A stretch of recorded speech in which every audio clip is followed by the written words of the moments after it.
Midterms are done. Finals just ahead.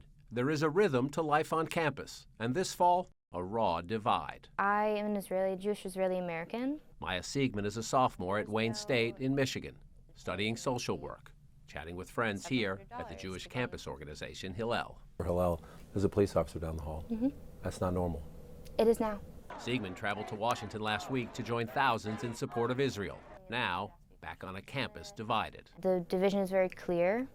The tension on campus is very high. Wayne State spans 200 acres in downtown Detroit. Ibrahim Ghazal among the 24,000 students. I'm Muslim, I'm American, I'm Palestinian. Ghazal calls anti-Semitism horrible and disgusting. Do you feel the flip side of it?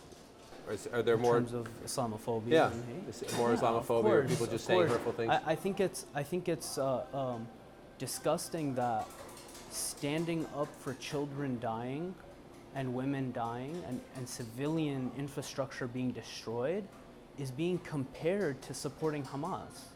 I mean, holding up a Palestinian flag does not support Hamas. Hamas has their own flag. Nobody's carrying their flag. This coffee shop is in Dearborn, where about half of the residents are of Arab ancestry. Ghazal and his friends say a president they supported in 2020 is now greenlighting an Israeli response they see as indiscriminate. And I don't think our country should fund that type of reaction. Do you feel this way? To an extent, yes. I feel as though President Biden doesn't value my life as a Muslim American as much as he values other lives. Young voters were a giant part of the Biden 2020 coalition, and this urban campus tilts deep blue. If it's Biden-Trump next November, you would?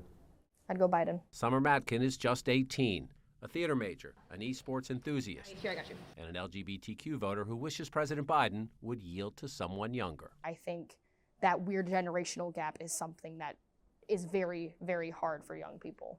So when there's certain things that we want to be heard as young people, you know, with not only, you know, the conflict out with Israeli and Palestine people, but we also have like student loan forgiveness and all of these different financial problems that aren't being handled when they are very much capable of being handled. Matkin isn't ruling out voting third party, but Feels like a weird kind of throwaway vote. Joseph Fisher used to think that way, but right now he favors a socialist party. In 2020, Fisher was just 17, but he helped the ACLU register voters back home in Georgia. So you helped Joe Biden get elected? I did, yes. What about 2024? I will not vote for Joe Biden, not this time. This is Ann Arbor, the University of Michigan.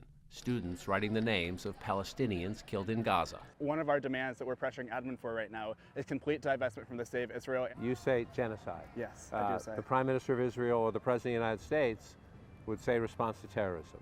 Absolutely. It's absolutely essential that we call it for what it is, a genocide, and also say that it doesn't start on October 7th. It started in 1948 with the creation of the colonial state of Israel. Some Jewish students say talk like that, beliefs like that, are stoking an alarming rise in anti-Semitism. I wish it wasn't like this, but this is what we live right now. 50,000 students here in Ann Arbor, and interest in the college Democrats is up. We've had 50, 40, 30 consistently for meetings. And in the past, it has been closer to maybe 10, 15, 20. Seniors and co-presidents of the college Democrats, Anushka Jalasatki and Jade Gray, helped generate big turnout here in 2020 and again in 2022. They have weekly meetings now to plan 2024. Should we have somebody younger? Does that come up much?